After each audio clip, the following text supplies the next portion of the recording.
Jordan, how did it feel for you to be back out there, and what can you say about this team getting 10 sacks, tying the program record? Yeah, it felt amazing to be back out with my teammates, being hurt and then just watching them play kind of hurts, deep down. But, I got, full confidence in what they can do. And then, the way we practice, I knew they would get home, any chance they got to rush and go get the quarterback. So it all just came together tonight and, it looked pretty good. Right, Zach? Bryce, growing up here, you know this rivalry. You've probably envisioned this night a lot in your life. What's it like to have, one of your statistically best games of your career just on this stage? Yeah, it's kind of a picture-perfect ending. Anytime you can beat a rival at home like this and hand it to them like we did is a great feeling. Just blessed to be in this situation. Between my teammates, coaches, and family, it's been one heck of a ride, but we're not done yet. All the way in the back, Brett. Matayo, can you just talk a little bit about your growth from year one to year two and just what it's been like for you this season, taking obviously a bigger role and obviously being able to execute to at a higher level? Yeah, just playing last year, kind of first year, getting thrown in the fire. Just looking back, I think there's a lot of things that I knew I could work on. And then just honing in on those things. And then you got guys like Burch and DJ online, and even guys in my class like Tatum. And it's just a competition every day. We always pushing each other. I just feel like just the love that we have for each other just kind of makes everybody grow like 1% every day. Back left with the scarf. Bryce, with you being from Eugene and this being your last, conference game at home and not only a rivalry game but senior night, what does this mean to you? Yeah, it means a lot. Like I said, anytime you can beat a rival like that on senior night means a lot to myself, teammates, and obviously the community of Eugene. Just hearing the fans go crazy at the end of that game was unbelievable. Shout going into the fourth quarter was something I'll remember for a long time. I'm just blessed to be put in this spot, and it's been one heck of a ride. Right, your second seat on the right. Dan called you one of the hardest guys to block in college football. First, do you agree with that assessment? And if so, what's it taken for you to get there, and what makes you one of the hardest guys to block? I don't know. There's some pretty good guys out there, but I feel like I got confidence in myself. But again, like I said before, just in practice, I feel like I go against the best O-line every day. And I feel like I got the best edge rushers and the best D-line and the best linebackers to just make everybody push each other. So I feel like just the competition in practice really is the main thing that I think why you can see everybody eat on a D and O-line. Right here, second row. Yeah, Jordan, what was the injury? We're listed as questionable, so I'm curious, was there ever a chance you weren't going to play on senior night, or you were going to be out there, wouldn't you? Yeah, I had rolled my ankle last game. We were here, and then, I couldn't make it to Wisconsin. But I was like, senior night, I'm going to get my ankle back right. I kind of like barely practiced, and they were like, we got a snap count, for you, so make the most of it. So, that's why I kept coming in and off. And then second half, just playing for my brothers and playing with my brothers, so I was just going out there to give it the best I could. Back left, Matt. Bryce, can you talk to the preparation this week in practice? Dan called it your guys' most complete game this season on both sides of the ball. How do you feel like that led to today happening? Yeah, I think having that bye week definitely helped us out with prep, getting our bodies right, and then just attacking it on both sides of the ball. I've been preaching it, just getting better every single day and growing from our games. And, I agree, this is our most complete game as a team.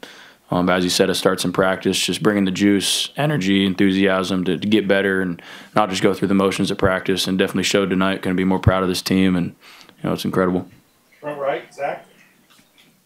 Jordan, Dan has talked all year about peaking at the right time. Do you feel like this team is peaking and finding that, your best football at this point? Yeah, everybody's coming together. Beginning of the year, you're going to have like some shaky moments, but you can kind of see it now in practice, how everybody's one accord, fitting together. And then you got like, the coach talked about this, you got like people that, usually don't speaking up in meetings and stuff like that. So that's just like a big sign of, the team's coming together, and they know we're headed in the right spot. Front left, Ryan. Bryce, how would you describe the relentlessness of this defense? Just at every level, it feels like this game was a good example of that.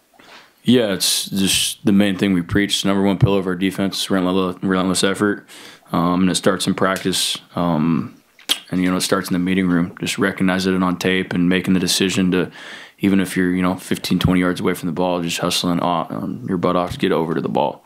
And I think everyone's bought into it. And, at the end of the day, if you got 11 dudes on defense that play harder than 11 dudes on offense, no matter what the scheme and what you're running, you're gonna do good things. And that's what we've bought into.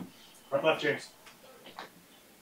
For each of you, Dan had said that the losses to Washington the past 2 years is something that he thought about every day that he woke up, and every day before he goes to sleep. The team is very different. They're in a very different spot. It's not the same coaching staff. Most all the players are gone. But how much of this was redemptive to any of you, and how much were you thinking about at least last season's losses? How much did that stick with each of you for the last year? Yeah, I'd say it, personally, and I think for at least all these dudes right here, fuels the fire. That's like what going into this week, you try to play for the guy next to you, but at the end of the day, these guys ruined our chances at a national championship last year, put hurting on us the year before. And it's, in the weight room, we got videos of every single game we've played against them. And when you're pumping weights, you see that. And it just reminds you, and that's the beautiful thing about football, is like you can use that to fuel you. And it definitely did this week. And, I'll forever remember this one. Same on the right, Brady. Were any of you paying attention to any of the scores this morning? Was there a certain reaction to the game in Columbus? Was there kind of a hope to play Ohio State again, have that experience of playing a team you'd already beaten? Anybody? That's not the way it works. Pick one. Matayo? I don't know. I didn't even know. I don't even think I still know who really won those games. But maybe they do. I don't know. On the left, Isaac.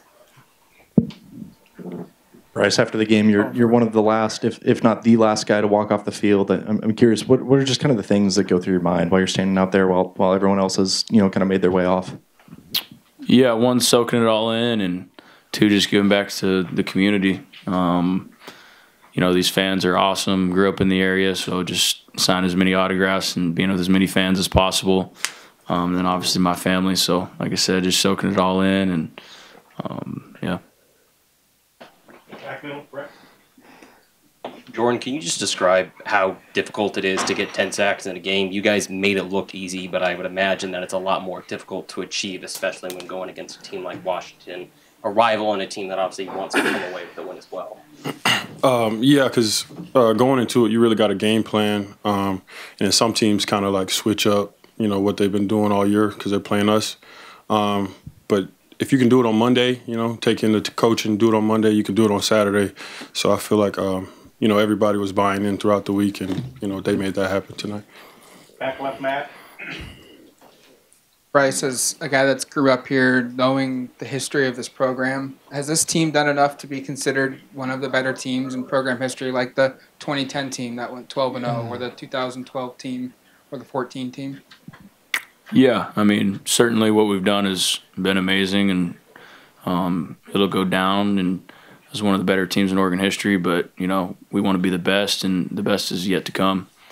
So November and December, and obviously January is where we make our money. So we're just looking forward to that, and obviously next week, and ask me that question in a couple of weeks, and I'll have a different answer for you. On the right, Zach. Bryce, as far as peak life moments go, is there anything cooler that you'll do than landing a backflip and shout against Washington in your last game on senior night? Yeah, that one's definitely up there. I'd say, maybe next week or later down the road, or having kids or something like that might be pretty cool. But Next week. All right, that's all we got, guys. Congrats on the win.